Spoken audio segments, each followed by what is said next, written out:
Preview En 30 jours. On enchaîne ? On est presque dans le dernier tiers. On se rapproche gentiment du dernier tiers. Et qui c'est qu'on va faire juste avant le dernier tiers ? Les sorciers de la capitale. Voilà. Les Ceux-là. Wizards de Washington. Les Wizards. Les victimes de Scott Brooks. On s'installe tranquillou, vous le savez. Si, les victimes. Oh là là là là. C'est pas que les victimes, c'est pas exclusivement la faute de Scott Brooks. On pourra en discuter en long On va en en large. discuter, ouais. D'abord la petite intro. On s'installe tranquillou, vous connaissez, c'est la série préférée de votre joueur préféré tous les jours. Pendant les 30 derniers jours précédant le début de la saison régulière, une franchise est analysée, on en a fait plein, on enchaîne. On est bien dans les équipes de play-off là, on verra dans les pronostics après ce que ça va donner, mais ça y est, on a laissé un petit peu la daube de côté, on rentre dans les équipes qui jouent en avril et en mai. C'est ça, exactement. Certains vont jouer. Voilà, surtout en avril, aujourd'hui. On se concentre sur avril. On se concentre sur la deuxième quinzaine d'avril. Les Wizards, en effet, franchise explosive. Pour ceux qui ne le connaissent pas, évidemment, on a un menu complet à faire. Pour ceux qui le connaissent, on commence par le coup d'œil dans le rétroviseur, le truc qui sert à regarder en arrière. 43 victoires pour les Wizards la saison dernière. La frustration est totale. Parce que, souvenez-vous, l'année précédente, nous sommes sur une grande saison des Wizards. Les débuts de Scott Brooks, John Wall dans la course au MVP. Une belle régulière. Bien sûr. Derrière, tu passes un tour de play-off. Tu passes le premier tour de play-off et tu vas jusqu'au Game 7 contre Boston. Ouais, voilà, c'est ça. Et tu te chies dessus au TD Garden, #Kelly Olynyk. C'est un peu compliqué. Et donc tu te dis quand même, merde, les mecs ils viennent d'aller en demi-finale, grosse ambiance, John Wall met des putains de daggers, normalement, saison suivante, ça doit progresser. Enfin, je dirais même des connards qui mettent Washington premier de la conférence Est. Donc au rayon excuses, on en a quand même une vraie. John Wall n'a joué que la moitié des matchs. John Wall se blesse assez tôt, tout à fait. Et même il démarre la saison tout à fait. Non, mais il a joué que la moitié des matchs. Un peu blessé. C'est une saison où John Wall n'a joué que... Attends, je l'ai noté. 41 matchs. Voilà, pile poil la moitié. Bien sûr. À ça, tu ajoutes Otto Porter qui garde toujours les mains dans son cul, qui n'assume pas son nouveau John contrat. Wall, quand il est là, juste au passage, 20, hein. un peu plus de 19 points, quasiment 10 passes d'aise. Il y a une interception et demie, il y a un contre, il y a quelques rebonds. Il y a 8 lancers provoqués. Enfin, c'est du John Wall dans le texte, quoi. Voilà. C'est pas toujours très régulier. Il y a vraiment des... Ou efficace. Il y a des trous noirs. C'est très tricky en termes d'influence. Jean Mur, quoi. Ouais. Bien sûr. Donc ça, c'était le rayon excuses. Oui, il y a aussi Otto Porter qui clairement n'assume pas son nouveau... Moi, ça, c'est de l'autre côté, c'est dans l'autre rayon, ça. C'est dans le rayon, c'est pas normal. Oui, allez, je lui donne une année d'excuses. Ok, allez, une année d'excuses. Il a quand même shooté à 44% à 3 points, le pépère. Hein. Tout à fait, mais à un niveau de timidité qui n'est pas normal. D'ailleurs, ça va nous mener après quand on va parler de la saison à venir, parce que Otto Porter était trop timide. Et au rayon impardonnable ou pas normal, tout ça, on a quand même une équipe qui parle beaucoup. Avec des grandes gueules, et vas-y que ça bombe le torse, et vas-y ceci, cela, et ça parle de thunes, machin, gna gna gna. On n'a même pas commencé la... Au final, tu regardes les stats, tu fais un truc simple en stats. Tu regardes où est-ce qu'ils sont positionnés en termes d'attaque, et où est-ce qu'ils sont positionnés en termes de défense. Déjà, pour voir un peu un aperçu global. Mm-hmm. En offensive rating, t'es 14e, ok ? En defensive rating, t'es 15e. Eh ben, je suis désolé, c'est les stats d'une équipe middle. De milieu de tableau, tout à fait. Voilà. Et en soi, si vous regardez la chronologie, il n'y a rien d'élite là-dedans. Non, bien sûr, ça se prétend élite. Tout à fait. Et ça n'est pas élite sur le terrain. Tout à fait. Et dès le début de saison, on le voit. John Wall qui dit Lonzo Ball, je vais le bouffer. Tu parles. Ça se chie dessus lamentablement. Marcin Gortat qui tire sur les chasses d'eau. Enfin bref, c'est n'importe quoi. Il y a quand même du positif. Dans cette saison de Wizards, il y a quand même enfin la saison de All-Star de Bradley Beal. C'est-à-dire que quand John Wall n'est pas là, Bradley Beal step up de plutôt ouf. Bien assuré, ouais. Pure saison de Bradley Beal qui est enfin All-Star, donc ça c'est vraiment assuré. Il n'a pas été toujours très régulier, mais il a bien assuré. Ouais, quand John Wall n'était pas là, il a vraiment fait le taf dans certains soirs. Je crois qu'il vous en met 40 à vous. Non oui, on va mettre 40 points au Suns en même temps. Ça, ouais, bien sûr, non, mais tu vois, il y a des grosses perfs de daron où tu emmènes ton équipe un peu jusqu'au bout. Donc ça, c'était bien géré de la part de Bilout. Et bon, tu as des gars qui font aussi le boulot. Thomas Satoransky qui a enfin du temps de jeu. Quelques blessures encore pour Ian Mahinmi. Une saison en fait de Washington où t'arrives jamais à faire plusieurs victoires consécutives, alors que l'année précédente, à domicile, t'étais injouable. Kelly Oubre a bien progressé. Ça va. Kelly Oubre a bien progressé. J'aurais voulu plus, je crois que c'était mon Gérard. T'aurais voulu plus, mais il a quand même progressé. D'ailleurs, putain, quand on va faire le Gérard dans cette équipe. Oh, ouais. Du coup, le management, ils se sont dit, voilà, on se fait sortir au premier tour par les Raptors. Ouais, parce qu'en effet, t'as 43 victoires, t'es 8ème. T'es 8ème, tu joues le premier en l'occurrence. Tu joues Toronto. Et tu te fais sortir 4-2. Tu te fais sortir 4-2 tout à fait, et tu termines à domicile. Hein. C'est-à-dire que tu sors devant ton propre public, hein, avec un Kyle Lowry en feu et tout. Enfin, n'importe quoi. tu te fais outplay littéralement par eux, et en plus, eux qui sont là, on va faire de l'upset et tout. Ça parle beaucoup trop, et on retrouve des signes du Thunder de Scott Brooks un peu. Où c'est un peu nimp. Disons que précédemment, dans des previews, on a parlé, par exemple, de Anthony Davis, qui a ouvert sa bouche fin janvier pour dire t'inquiète, Demarcus, tout ça, on va y aller, on va aller loin, on va se battre pour toi. Bien sûr. Derrière, donc il y a des paroles, et derrière, il y a des actes. Damian Lillard aussi. Damian Lillard. On s'est foutu de la gueule de Portland. N'empêche que Lillard, quand il dit. Régulière de bâtard. Voilà. De décembre exactement. à avril, c'est ouf. Et là, les Wizards, t'as raison. Le niveau de parole par rapport au niveau des actes sur le terrain, wow, les gars, faut s'y mettre là. Hein. Ça fait un peu racaille de maternelle, quoi. Clairement. Ah ouais, ça fait bac à sable. Hein. Ouais, clairement. Ça fait, donc menace sur menace, mais par contre, il n'y a personne quand il faut jouer. Quoi. Ah ouais, non, mais ça fait genre, tu vois, je vais faire le plus beau château de sable de la cour de récré, et en fait, t'arrives même pas à faire une tour avec un saut. Quoi. Et il y en a pas, et tout à fait. Et il y en a pas un pour attraper l'autre, hein, parce que tu te dis, il y a peut-être un Yann qui va pouvoir calmer un peu tout ça. Tu parles Gortat, il met de la nitro sur le feu. Ah ouais, non, il y a personne. Donc saison compliquée, 43 victoires, tu te fais sortir, et en effet, comme tu le disais, le management avait des grosses décisions à prendre. Et là, on va venir au marché de l'été, ils ont fait venir des mecs qui vont calmer le vestiaire. Je pense que la dynamique des mecs qui vont aplanir tout ça, hein, qui vont amener de l'expérience, du bon sens, de la logique, voilà, du professionnalisme, quoi, tout simplement. T'es chaud? Ouais. On va parler de tout ça dans le marché de l'été. Le tableau. Bon, au moins, il est à peu près équilibré. Je veux dire par là, dans les postes, ils ont à peu près équilibré leurs départs et leurs arrivées. Oui. Tu vois, genre, tu perds Marcin Gortat dans le trade d'Austin Rivers, avec Austin Rivers, du coup, tu te signes un petit Dwight Howard. Tout à fait. En soi, chronologiquement, c'est assez marrant parce que tu as la fin de saison, tu as le mois de juillet qui arrive gentiment, et enfin, les Wizards qui demandaient ça depuis tellement de temps, beaucoup de fans, hein. Non pas que ce soit du Gortat bashing, mais beaucoup de fans demandaient quand même son transfert, on rentrait dans sa dernière année contractuelle. Honnêtement, Dwight Howard, c'est une upgrade par rapport à Gortat. Par rapport à leurs besoins, oui. T'es d'accord? Bah, quand même. Dans d'autres aspects du jeu, pas forcément. Quand même. Pas forcément. Dans le jeu, pour moi, c'est une upgrade. C'est une upgrade, oui. On va pouvoir y venir dans certains aspects du jeu. Qu'est-ce que Gortat fait mieux que Dwight Howard? Rouler. Rouler. Ça a été le partenaire de John Wall pendant des années qui lui permettait d'avoir des cavers sur pick and roll. Pas si mal quand même, je trouve ça sévère roule là. Bien. Je croyais que t'allais me sortir le petit shoot à 4 mètres parce que c'est vrai que Gortat a un micro shoot quoi. Ouais, alors. Dwight n'a pas quoi. Bah attention parce qu'on va y venir. Dwight veut bosser sur son tir à 3 points. Hein, on est en 2018. Mais oui, en effet, tu récupères quand même Austin Rivers dans cette espèce de deal là où Austin Rivers, c'est un combo guard qui peut te servir sur le banc. Voilà, donc déjà 1 litre de plus de nitroglycérine dans le vestiaire puisque Austin Rivers bien connu pour être un garçon très très calme. Dwight Howard qui se ramène avec ses ceintures. Tu perds Mike Scott, mais tu chopes Jeff Green dans des profils un peu qui se ressemblent. Hein. Qui quitte Cleveland, tout à fait. Donc ça c'est cool. Jeff Green qui va faire le taf. Il retourne au Bercail. Hein. Je crois que c'est un gars du Maryland ou de la région, je crois. Mais en effet, une petite draft gentiment avec en 15e place, je crois, Troy Brown, un truc comme ça. Oui, Troy Brown. Ouais. Troy Brown. Et puis ils ont récupéré Thomas Bryant. C'est un ailier, lui, un peu. Ouais, c'est un ailier. Et ils récupèrent Thomas Bryant, le déménageur des Lakers l'année dernière qui faisait des piges. Donc ça c'est pour les arrivées. En effet, tu perds juste Mike Scott, Marcin Gortat. C'est surtout en fait la fin. Et je pense que ça fait du bien. Potentiellement, on va voir comment ça s'articule avec Scott Brooks quand on va faire les autres sections. C'est potentiellement la fin de la couverture pick and roll de Marcin Gortat à Washington. Et ça, franchement, c'est la révolution. Bah, ça peut faire que du bien. Parce que Washington, en termes d'athlètes, on avait parlé souvent de leur capacité à pouvoir bien défendre parfois. Il y a des soirs, c'est des passoires. Putain, c'est insupportable. Et Gortat était le premier à faire le toréador. Oui. Alors, c'est pas un gros défenseur, c'est clair. Un peu compliqué. Donc du coup, tu intègres ces gars-là, et comme Alex venait de le mentionner, déjà que l'année dernière, ça parlait... Damn. Dwight... Alors, je fais la liste. Dwight, Austin Rivers, John Wall, Bradley Beal, Markieff Morris, Kelly Oubre. Rien que ça, déjà, c'est chaud. Rien que ça, là, il y a de la tête de ouf. De la TNT, les mecs, dans leur biberon, il y a de l'eau écarlate, quoi. Ah ouais, et puis...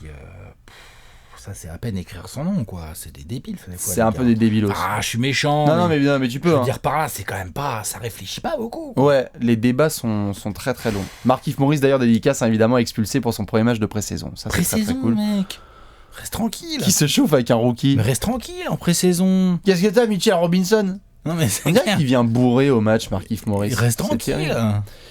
Donc du coup Scott Brooks, qui était bien content de pouvoir compter sur son management, a fait oui bien sûr, calmer le jeu. Ouais bah allez-y, on va mettre Dwight Howard donc évidemment en ténor, en pilier, qui va nous calmer tout ça. Dwight Howard qui arrive tout de suite avec des belles déclarations. Alors il y a le côté déclasse que dit Dwight, il a envie de jouer comme Anthony Davis, tout ça, savoir shooter extérieur, merci Dwight. Et tu as de l'autre côté quand même, comme tu le disais, ce qu'il peut apporter en termes d'upgrade. Eh oui, Dwight Howard au rebond, en défense, en protection de cercle, rebond offensif-défensif, défense, leadership défensif aussi quand même. Dwight Howard, il sait parler, il sait diriger ses arrières, ses ailiers. Il fait une pure saison à Charlotte, on se marre mais il fait une pure saison à Charlotte. Exactement, au poste bas, quand t'as Dwight Howard au cul, c'est quand même plus compliqué qu'avec Marcin Gortat, clairement. Ouais. Et la défense sur pick and roll, même s'il vieillit, le Dwight, ça reste quand même autre chose. Ouais, après, donc, forcément. C'est pour moi, c'est... En attaque, ouais, ok. Et Dwight, franchement, il peut leur mettre le 13-14 points que mettait Marcin Gortat. Oui. Et par contre, en défense, c'est une tellement grosse upgrade. C'est une upgrade énorme. Donc, non. C'est une vraie upgrade. En plus, il le chope, il le paye pas cher. Vu que c'est issu du trade entre les Hornets et les Nets, c'est les Nets qui l'ont cuté. Qui l'ont coupé. Ouais, qui l'ont coupé direct. Donc Washington est arrivé. Oh putain, on peut te reprendre, toi, pour pas très cher. Tu vois, trop bien, t'as un Dwight mid-level tout à fait à 5 millions. Donc ça, c'est super pour eux. Après, évidemment, chacun apporte son profil. Dwight, ce sont d'autres demandes. C'est un peu un gamin capricieux qui peut foutre le bordel dans pas mal de vestiaires. Par contre, Dwight, en termes de mental, c'est clair, il a jamais prouvé qu'il pouvait vraiment se comporter comme un vrai champion, quoi.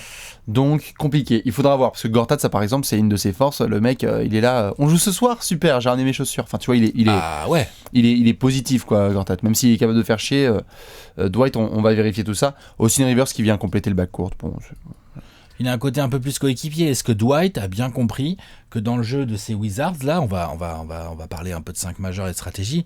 Des balles au poste, Dwight, il va pas en récupérer des masses. Il faut vraiment faire le deuil de ça. Il va falloir qu'il fasse les poubelles. Ouais. S'il veut marquer des points en attaque, il peut être trop bon en poubelle. Ça sera pick and roll, rebond offensif. C'est ça, 10 points à 60% au tir avec des lobes, des rebonds offensifs sur 6 et let's go. Tu vois, on est d'accord. Clairement. C'est ce qu'il peut apporter. Donc, globalement, l'été des Wizards, marrant forcément, parce qu'avec les Lakers, on les a tout de suite mis dans l'équipe tout en haut de la nitroglycérine team. Bah, clair. C'est la All-NBA Nitro Team. Ah ouais, clair. Ils sont imbattables là, sur le papier. Et financièrement, bon, tu gardes encore les gars qu'on connaît, c'est-à-dire que de toute façon, Grunfeld, le management. Financièrement, c'est pas la fête. T'as 135 millions de salaire garanti cette année. T'as vraiment une payroll de champion. T'en as presque autant l'année prochaine. Donc t'es sûr d'avoir Flex, nada. Ouais. C'est ça. T'es sûr d'avoir Wall, t'es sûr d'avoir Bill, t'es sûr d'avoir Porter, t'es sûr d'avoir encore Miami, t'es sûr d'avoir pas mal de gars. Oubre, je pense qu'il est encore dans son contrat rookie. Ouais, on va arriver gentiment sur les qualifying. Donc habituez-vous à cette équipe. Rien, il est payé encore sur plusieurs années. Non, c'est la dernière année de contrat là d'Austin Rivers. Ah bon, c'est un échange, Gortat, Austin Rivers qui est échange de dernière année de contrat. D'accord. À 10 millions. Encore une, moi. Non, je suis quasiment sûr normalement qu'il y a ça. Et donc Dwight aussi qui va être libre. C'est Yann Miami surtout qui a encore du deal et à 18 millions. Donc ça, malheureusement, Yann, il y a moyen que ça tousse un petit peu au mois de février. On verra. Ça peut être comme ça. Mais tout ça va nous mener à une grosse section. Allez. Cool. On va parler tactique avec Scott Brooks. On va parler tactique avec Scott Brooks, t'es chaud ? C'est parti. C'est l'heure du 5 majeur.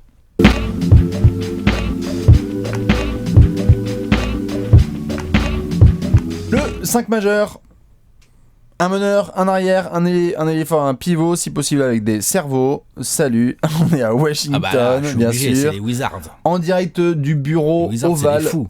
Tout à fait, c'est des gros gueudins dans leur tête. Merci Léonce pour le tableau. On va pouvoir justement se faire plaisir maintenant avec le 5 majeur, puisqu'on s'est fait, là juste avant les arrivées et les départs. Il y a du lock. Et il y a du lock. Le 5 majeur normalement des Wizards, t'es acté quand même. T'as Wall et Bill, je pense que là, Wall et Bill, pouf pouf. Wall, Bill, Porter, sur les ailes, t'es peinard. On est d'accord. Bien sûr. Et franchement, la raquette, quoi, Markieff Morris, Dwight Howard, non ? Pourquoi tu te marres ? Est-ce que c'est Markieff Morris et Dwight Howard dans la raquette ? Mais n'empêche que c'est des locks. Non mais c'est des locks, mais ce que je veux dire c'est que non c'est incroyable comme raquette. Qui potentiellement pourrait piquer le spot de ces gars ? Non, tu peux pas. Jeff Green ? Non, Yann si Dwight est blessé, c'est tout. Oui, mais je veux dire, si Dwight est là, si Dwight est présent, joue. Terminé, c'est et Dwight franchement, Howard. si Kiff est là, c'est Kiff qui joue, c'est pas Jeff Green. Jeff Green va sortir du banc. Potentiellement, Jeff Green peut prétendre. Oui, sauf, comme on l'a mentionné l'année dernière, potentiellement, et vu que Scott Brooks veut mettre l'accent sur le tir à 3 points, parce que Washington était une équipe qui shootait très peu à 3 points, alors que c'est une équipe avec du sniper. Possibilité, on en avait parlé l'année dernière, de 5 majeurs avec du Wall, Bill, Oubre, Porter. Porter décalé en 4. Ok, pourquoi pas. Là, t'as du snipe. Ouais. Parce que Oubre, ça jack up du shoot. Porter aussi, Bill aussi. Wall aussi, hein. Voilà, tout à fait. Et donc, c'est Dwight pour faire les poubelles. À voir. Mais on est d'accord sur les locks, c'est du Markieff. Markieff, Dwight, Porter, Bill et Wall. Si on fait le banc, il y a des options, mais il faut articuler tout ça avec des bonnes minutes. Meneur, Satoransky ou Chasson Randle. Satoransky, donc, sûr et certain, qui on va pouvoir faire confiance, hein, Alex. Ou Austin Rivers, si tu lui files Austin la gonfle à tenir. Tout à fait. Profil différent sur les postes d'arrière. Austin Rivers, soit plutôt en driver, soit Jody Mix en catch and shoot. Ouais.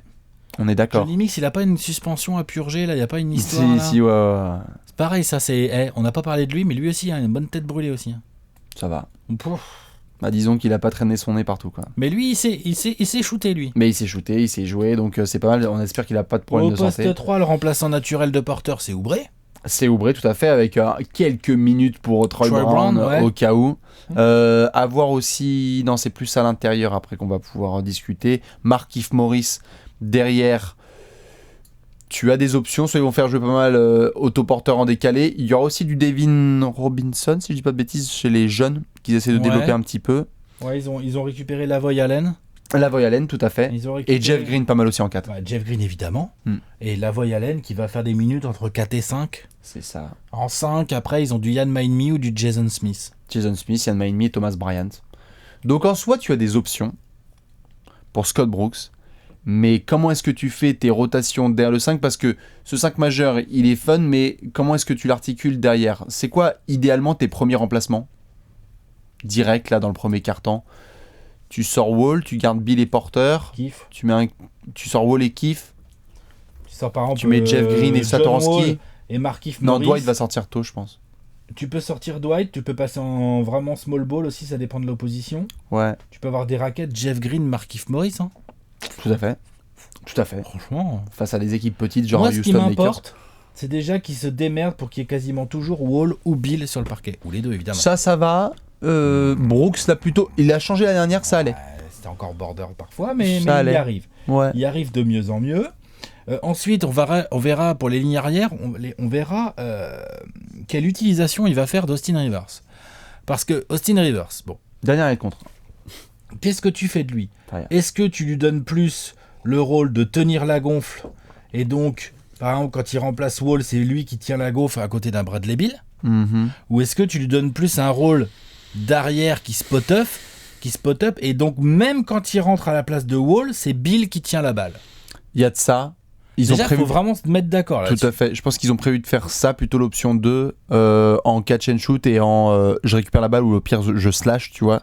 Ils vont pas le laisser trop longtemps avec la balle en main. Surtout qu'ils ont été assez séduits, comme par hasard, par la saison de Thomas Satoransky. Donc on verra par rapport aux rotations binaires de Brooks.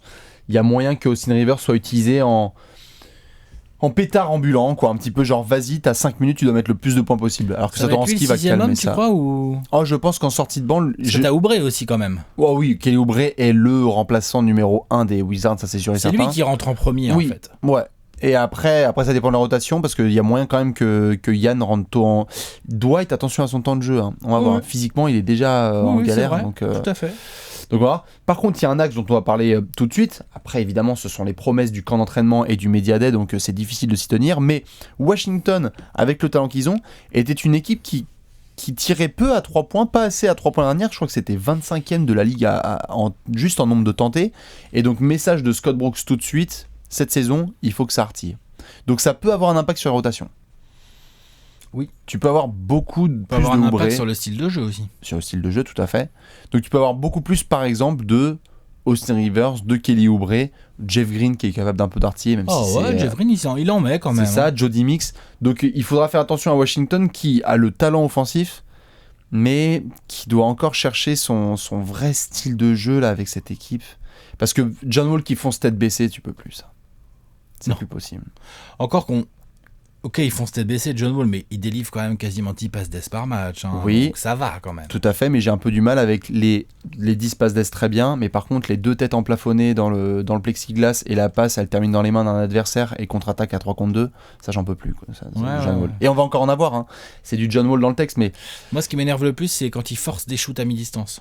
Oui. Au lieu de driver, ou au lieu de lâcher sa balle. Tout à fait. Il a besoin un peu de faire du all-around alors que non, gars, t'es intenable main gauche. En termes de choix, Ouais. John Wall a encore des progrès à faire. Tout à fait, Par clairement. rapport à d'autres meneurs qu'on a envie de mettre dans la même catégorie que John Wall, c'est-à-dire All-Star.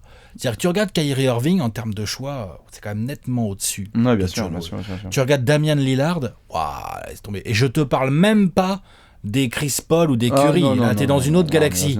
Tu vois ? Et même un Westbrook qui a un côté tête brûlée, il fait des bien meilleurs choix que Non, que c'est John sûr, Wall. John Wall, il a clairement encore besoin de grandir, tout à fait. Et pourtant, voilà. Et pourtant, il ça a pas fait la un pierre moment entière. qu'on lui dit, Tout à fait. le mec c'est le numéro 1 de la draft 2011, 11, 10, un truc comme ça, ouais, tout donc à ça fait quelques années quoi. Bien sûr qu'il est en NBA. Faut qu'il s'améliore en termes de choix. C'est clair. Après, ce qui peut être intéressant, tu le mentionnais tout à l'heure, c'est que là, quand tu rentres potentiellement dans une dimension où tu as un Dwight Howard qui va servir de rempart, il y a moins que Washington joue encore plus rapide. Tu peux éviter de te prendre encore 110 points et attaquer sur remise en jeu. Et là, cette fois, tu as grosse défense, rebond, John Wall et tu traces. Et là, il y a des snipers sur les côtés. Ça peut être une bonne surprise sur ce début de saison. Oui, ça peut. Il faut qu'ils galopent. Merde, ils ont quand même des sprinters, quoi. Ça peut. Après, Scott Brooks, on va voir aussi comment il va vouloir les faire jouer. C'est-à-dire qu'il y a les rotations. Les rotations vont Puis le playbook de Scott Brooks aussi. Exactement. Le playbook de Scott Brooks, c'est pas terrible. Après, il a la chance sur transition, si ça défend bien et que ça prend les rebonds, d'avoir en Bradley Beal, en John Wall et même en potentiellement Austin Rivers ou Kelly Oubre, des mecs qui vont t'emmener ça rapide en transition, ça va être chiant à défendre. Bien sûr. Maintenant, encore faut-il être bien organisé en défense. Et ensuite, sur demi-terrain, il va falloir que Washington progresse. Je parlais des choix de John Wall. Je pense que de temps en temps, Bradley Beal, j'aime assez mieux ses choix. Vraiment autoporteur sur demi-terrain. Vas-y, gros. C'est tellement plus agressif. Sur demi-terrain, autoporteur, c'est PJ Tucker, quoi. Il va se planquer dans un franchement, corner. Ouais, mais quand il l'a, il faut qu'il dégaine. Il est capable. Il a un gros problème de confiance l'année dernière. Et attends, autoporteur, c'est un mec qui pourrait. Il a un vrai fadeaway. Le peu où on le voit au poste, et là, tu fais. C'est de qualité, parce qu'il est long et tout. Il a pas un si mauvais handle que ça. Non, ça va. Enfin, il je veux est dire, long, rebond offensif il devrait et tout. peser un peu plus. Tout à fait. C'est vrai que c'était un problème la saison dernière. Mais tout ça va nous mener à une grosse question, je crois. Grave. Est-ce que tu es chaud ? Allez. C'est-à-dire de la question de la mort.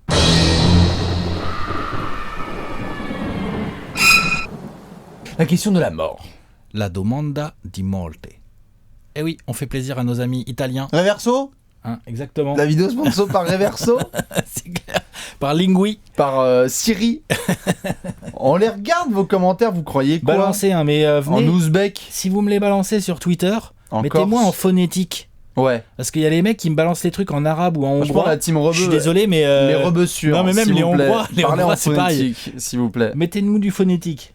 Parce que sinon, pas qu'on va y passer pour des gros ça va être chum. qui savent pas parler, on va être là genre. Si, mais attends, espagnol, allemand, anglais, là, italien aujourd'hui, c'est déjà pas mal. Donc le hongrois, le polonais, le lituanien, j'ai vu aussi, tout ça, là, je veux bien me faire plaisir, mais il me faut du phonétique. Ça vous montre la question de la mort qui va venir sur les Wizards. Ouais, elle est hyper intéressante. Ça devrait être génial. Quand on voit un effectif pareil, avec autant de connards, si je peux me permettre, au mètre carré. Non, j'aime beaucoup les joueurs, hein. C'est pas une attaque personnelle, c'est juste dans l'attitude. Si, c'est une attaque personnelle, mais on aime beaucoup les joueurs quand même. C'est une attitude. Est-ce que ce vestiaire peut tenir ? C'est pas possible quand même de se dire que ce vestiaire peut tenir toute une saison quand même. Tu ne peux pas. Alors déjà, il va falloir de la win. Parce que ça, c'est le Je genre veux dire, déjà, il va falloir de la weed. Non, Alors, la win. déjà, de la win. Oui. De la victoire. Parce que si ça perd, ce genre de vestiaire, moi je suis très inquiet tout de suite. Ça peut aller loin. Hein. Et Dwight, il utilise des ceintures sur ses enfants. On rigole pas. Non mais, si ça perd, je leur donne pas longtemps. Si ça gagne pas en entrée de saison et tout, je n'y crois pas. Genre Bradley Beal, John Wall, Kelly Oubre, Dwight Howard. Il y a trop de sous-scénarios en fait. L'autorité de Scott Brooks. L'auto quoi ? L'autorité quoi ? Voilà. Donc non, si ça gagne pas, je suis très inquiet. Et si ça gagne, la vraie question c'est, si ça gagne, est-ce que ce vestiaire peut fonctionner comme une vraie équipe de champions ? C'est-à-dire avec une hiérarchie, avec un John Wall qui est un vrai patron, qui n'est pas une diva. C'est-à-dire que tout son talent est indéniable. Maintenant, il faut qu'il devienne un patron. Il faut qu'il passe de diva à patron. Ça, c'est très important. Ça doit être lui le patron. Ça doit être qui sinon ? C'est Bradley Beal, j'adore. Hein. Mais pour moi, Bradley Beal, c'est le lieutenant John Wall. Ah si, John Wall c'est le meneur, il a la balle en main, il a une espèce de grinta en lui, je sais pas comment dire. Bien sûr, mais il a mal alpha quoi.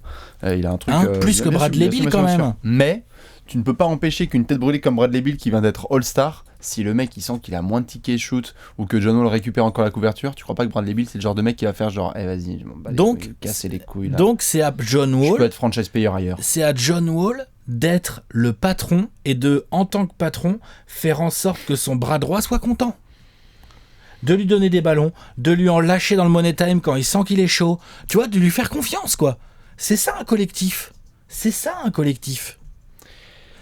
être un patron. Tout à fait, mais j'ai beaucoup de difficultés avec les sous-scénarios en fait, parce que on a calmé sur le côté John Wall et Bradley Beal qui pouvaient ne pas s'entendre. Il y avait déjà eu 2-3 embrouilles à droite à gauche par le passé, elles peuvent ressurgir d'un seul coup. Juste par simple exposition médiatique. Ça marche, ça cartonne, à qui va le shine un petit peu, tu vois. Ça se trouve, c'est John Wall qui va être sur les couvertures de Slam Magazine, alors que Bradley Beal, il sera là, genre, vas-y, Nick, la dernière, j'étais All-Star. Peut-être que Otto Porter aussi va dire, les gars, genre, moi, je peux même pas respirer, quoi. Je peux même pas progresser dans un endroit pareil. Et qui va encore nous faire une saison moyenne. T'ajoutes à ça Markieff est en dernière année de contrat aussi, je crois. Ouais, c'est possible, il gagne pas lourd. Donc Markieff Morris et Austin Rivers, qui doivent aller get leur monnaie, là. Et qui doivent faire en sorte qu'à l'été 2019, ils sont attractifs. Les mecs, ils ont pas leur ticket shoot. Ça peut devenir violent. En fait, j'ai juste... Et donc, je répète, il y a John Wall en haut de la pyramide, oui. Et il doit faire en sorte que l'équipe fonctionne. Ça part de lui. Ça ne dépend pas que de lui, mais ça part de lui. Clairement. Moi, je sais que c'est triste ce que je vais te dire, Alex, mais ça part de Scott Brooks. Putain, et je sais que c'est trop demandé, mais... Qu'est-ce qu'il faut faire ? Il a des délires SM ou quoi ? C'est quoi son problème ? Mais non, mais il faut qu'il impose un petit peu sa poigne, quoi. Merde. Là, il est arrivé au Media Day. Il est arrivé au Media Day des Wizards et il a fait ça parlait trop, shut up and play. Ouais, il est arrivé, j'étais genre yes. Ça a duré une semaine. C'est bien. Il y a un mec qui se fait expulser. Bradley Beal qui dit, John Wall qui commence à dire, moi je suis dans le top 30 des joueurs NBA ou je sais pas quoi. Genre. Le top 30 de quoi ? Des joueurs de NBA. De l'année. Oui. Oui, bon peut-être oui. Non mais bien sûr, mais tu vois ça continue en fait toujours à parler dès qu'on leur tend des perches. Et j'ai besoin, moi, en fait, John Wall, c'est pas que je n'ai pas confiance, parce que je ne sais pas s'il est en train de passer à cette espèce de maturité en tant que leader. C'est un très bon joueur, mais... On sait pas, je suis d'accord. Et pourtant, le daron, pour moi, ça doit être Scott Brooks, quoi. Parce que ça me mène à la question suivante, qui est que si là, t'es l'effectif, et tu viens de parler on va faire le pronostic après, d'une potentielle saison où ça va, mais il y a des hauts, des bas, des back-to-back qui sont foirés, parce que ça a encore parlé, etc., Tu vas vraiment conserver là le noyau de ce groupe-là pour les saisons à venir ? Pour moi, je n'y crois pas. J'ai l'impression qu'il y a un truc qui traîne en coulisses. C'est pas possible. Tu peux pas quand même me dire que là, les mecs s'entendent tous bien et que c'est Yukaida. J'arrive pas à y croire.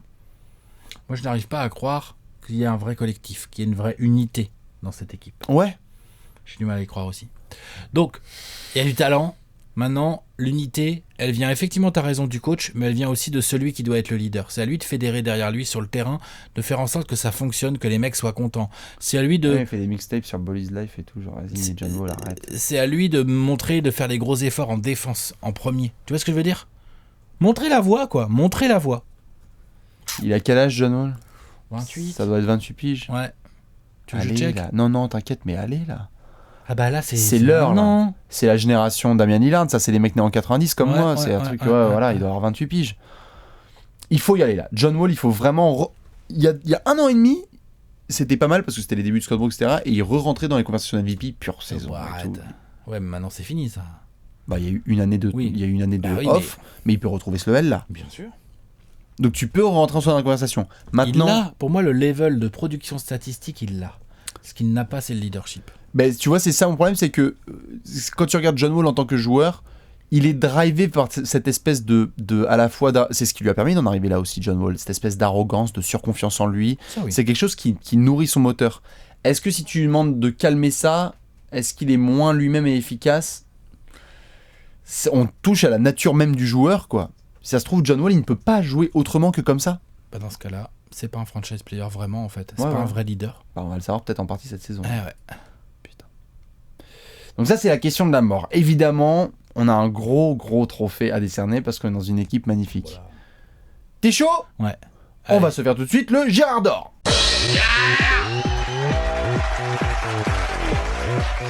Le géant d'or, le géant d'or. Alex qui va nous faire tout de suite une West Unseld. Dis donc, t'as vu ça? C'était pas mal, c'est bien rattrapé, tout à fait avec 2 doigts. Encore Odell Beckham, hein. Ouais, beau gosse. On est en direct du Capital One Center. Tout le monde est sous Prozac. Et donc, on va pouvoir faire un petit match des Wizards sur le NBA League Pass. Qui va vous faire cliquer sur le NBA League Pass, les matchs des Wizards? Qui va te faire regarder Washington cette saison? Otto Porter Jr. Bouge ton cul, frère. Pas que lui, hein. Mais comme on a bien parlé des autres, Otto Porter, oui, bouge ton cul, c'est clair. J'aime beaucoup, hein. Moi, j'aime beaucoup. J'étais assez choqué par son contrat, le contrat que Brooklyn a mis, sur lequel les Wizards se sont alignés. Ça me précise. Je peux doit gagner 26 ou 27 patates par an, hein. Otto Porter, hein. C'est le joueur le mieux payé de l'effectif, hein. Sean Marks. Genre, Sean Marks fait... Comment ça? Je comprends pas. Allez-y. Ouais. Voilà. Donc, c'est le joueur de mieux payé de l'effectif d'assez loin, en fait, finalement. Je m'attendais pas à ce qu'il devienne... Bah, ouais, John Wall, il gagne encore que 20. Hein. Et Bill, il a 22-23. Donc, non, c'est Otto Porter, le joueur le mieux payé de l'équipe. Donc ça, je m'attendais pas à ce qu'il devienne pour autant le meilleur joueur de l'équipe. C'est pas ce qu'on lui demande et tout. Par contre, je dois avouer que... Déjà, sur la production statistique, je suis clairement resté sur ma faim, moi. Pourcentage au tir à 3 points est là, par contre, 14 points, 6 rebonds, ouais, les interceptions, vite fait et tout. Ensuite, sur... Vas-y, gars, la hargne, l'envie, le hustle, il est pas là, je trouve, Otto Porter. Il est timide. Dans la défense et tout, alors qu'il est long, hein. Le mec, il peut défendre D2, D3 et D4, bien sûr. Il va être 5 sur certains line-up. Bien sûr. Il est grand, il est rapide, intelligent, il est trop intelligent, mais il manque de nasty. Il manque certainement de confiance. Certainement que c'est pas facile à côté de Bill et Wall et tout. Je le comprends, mais... Brouette. Oui, ça manque un peu de ça. Ça manque un peu de brouette. Ça manque un peu de vraie envie. Et ça peut lui jouer des tours. Il faut absolument que... Peut-être que sa production statistique doit être un peu supérieure, mais surtout, il faut qu'il se voit plus dans les matchs. Putain. Moi, il y a trop de matchs, tu regardes jouer les Wizards, tout d'un coup, il met un 3 points, tu fais « Ah oui, c'est vrai qu'il est sur le terrain. » il est sur le terrain. Voilà. Ça, c'est pas bon. Faut qu'il se mouille plus, Dynasty, je vais vraiment regarder ça de près. C'est sa 2e saison avec son gros contrat, il faut faire mieux. Ouais, je te pose quand même la question... On a déjà vu comme ça, c'est son contrat qui le travaille un peu sur la première saison. Peut-être, c'est possible. Je pense aussi qu'il n'a pas la nature parfaitement adaptée pour jouer à côté de Wall et Bill, quoi. C'est pas si simple. C'est pas top. On voit bien qu'Eli Oubre arrive un peu plus à se voir, mais il a un peu le même tempérament. Monsieur Dwight Howard, qui vient de nous faire une super saison à Charlotte. Eh bien, en fait, j'ai juste envie de faire la courbe, qui est super flippante. Tu étais à Houston. Tu vas à Atlanta. À Atlanta, déjà, bon, bien le contrat, mais t'es échangé contre Riri, Fifi et Loulou, je crois. Marco Bellini, Miles Plumlee et des Twix. Et un second tour de draft. Direction Charlotte. Charlotte, t'es transféré contre Timofey Mozgov. Tu te fais buy-out. Tu signes pour la mid-level à Washington. Tu la vois la courbe ou pas? Ah bah, je la vois bien. Tu la vois bien? Dwight. T'aurais pu même la commencer plus tôt. Hein, et Lakers, etc. Tout à fait. Dwight et Orlando. Dwight, honnêtement, je pensais pas pouvoir dire ça parce que normalement t'as le palmarès et tout. Il y a eu des débats sur Hall of Fame et tout. Parce que le mec il est 4 fois défenseur de l'année, qu'il a été plusieurs fois meilleur rebondeur, meilleur contrat, etc. Mais je pense que cette saison tu dois jouer ton spot en NBA, frère. Il va toujours pouvoir avoir des offres parce que ça reste Dwight Howard, donc il y aura des gars, mais est-ce que Dwight c'est encore un titulaire l'année prochaine en NBA? Genre là il faut que tu montres que t'acceptes enfin de faire les boueurs comme t'as dit. Et que dans ce rôle-là, que plein de vétérans ont accepté dans leur fin de carrière, même que si toi t'es meilleur, t'es bon. Mais fort. Que tu peux être tellement bon à ça, on l'a dit l'année dernière dans la preview, on était là genre putain, tu peux devenir cette espèce de muraille qui va faire le taf, mais arrête de parler de vouloir shooter à 3 points pour devenir quoi, Anthony Davis? Mais frère, tu dois défoncer les rebonds offensifs, ne pas gêner les pénétrations de John Wall, et c'est tout. Et surtout, et alors ça par contre, ça c'est clair et net que ce sera sur ta gueule si ça se passe mal, Atlanta, qui avait un vestiaire correct, géré par Mike Budenholzer et Paul Millsap, ils ont dit qu'ils ont foutu la merde. À Charlotte, avec Steve Clifford et Nicolas Batum. On a entendu des bruits comme quoi c'était chiant. Dwight, il fout un peu la merde. Ouais. Et c'était des vestiaires bien cadrés. À Brooklyn, les mecs se sont pas posé la question, ils l'ont jeté direct. Quoi jamais il porte un maillot, ce mec, clair. Jamais il vient par ici. Alors pourtant, il y a 6 ans, il se payait cul et Q&A pour essayer de l'avoir avec Billy King. Billy Knight, Billy King. Là, cette fois, Dwight fait clairement gaffe. Parce que là... tu peux jouer honnêtement ton spot de joueur en NBA, quoi. Parce que sinon, ça va être quoi ? Ça va être un backup dégueulasse à quoi, 33 ans. Enfin, faut faire très attention, Dwight. Donc je vais le regarder jouer parce que en plus, ça peut être clairement le facteur X de Washington cette saison. Le mec, s'il fait ça, s'il fait son taf et que c'est une muraille et qu'il laisse les petits galoper. Si Dwight est en 12-12. Oui, 12-12 bien, tu vois. 12-12 propre. En 20, 23, 25 minutes. Tout à fait. Avec un peu de protection de cercle. C'est ça. Bah, écoute. À poser des purs écrans sur John Wall et que tout le monde soit content. Là, on sera fiers. Autoporteur, Dwight Howard pour Bibi. Balancez-nous votre Gérard, mais nous, je crois qu'on va devoir passer à la section ultime. Un petit prono. T'es chaud. Allez, un petit prono, c'est parti. C'est l'heure du pronostic.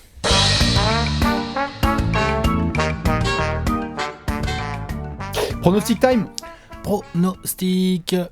En direct ici du Capital One Center, donc comme on l'a dit, vous avez 24 secondes pour résumer la saison de Washington. Vous pouvez le faire, Alex, t'es prêt ? Ouais. 3, 2, 1, Gilbert Arenas. 44 victoires, je leur en donne seulement une de plus que l'année dernière, parce que j'estime que oui, il y a sûrement, a priori, il va y avoir un John Wall qui va faire plus que 41 matchs, Bradley Beal, tout ça, doit être Howard, mais j'ai du mal à faire confiance à Scott Brooks, j'ai du mal à faire confiance à John Wall. J'ai du mal à faire confiance à ce vestiaire. Je me dis qu'au moindre petit caillou, au moindre petit grain de sable, tout peut péter. Donc seulement 44 wins, mais ça me les met quand même 6e de l'Est, donc play-off. Très bien. Parfait. Eh bien, j'ai un pronostic quasiment similaire. J'ai un petit peu plus optimiste. 3, 2, 1, top chrono. 48 victoires pour les Wizards. Allez, on y recroit encore après les avoir mis premier de la conférence Est l'année dernière et c'était absolument sublime. Non, je crois là cette fois vraiment en une saison pleine de John Wall. C'était compliqué l'année dernière. Quand John Wall et Bradley Beal jouent ensemble avec Otto Porter et qu'il n'y a pas de souci de blessure, ça gagne des matchs. C'est de la saison régulière, je m'en bats les couilles des systèmes de Scott Brooks. Ça va exploser certains mois. Attention au duel face à Lonzo Ball. Et puis sinon, marrez-vous bien. Cette saison, ça devrait être très très drôle. Voilà pour le petit pronostic. On monte le gros tableau. Allez. Le gros tableau made by Léonce. Et ça y est, dans les équipes de l'Est, on commence à bien se faire Zirplay. On commence à y voir plus clair. Putain. Petit à petit. Il y a peut-être des équipes qui vont rentrer sur le podium, tout ça. Non, on commence à attaquer du sérieux. À y voir plus clair. Tout à fait. Du coup, on fait des bisous à la fanbase de Washington. Pendant ce temps-là, vous connaissez la spéciale. Alex, t'as un indice ou t'as pas d'indice ? Ouais, on va aller sécher des larmes.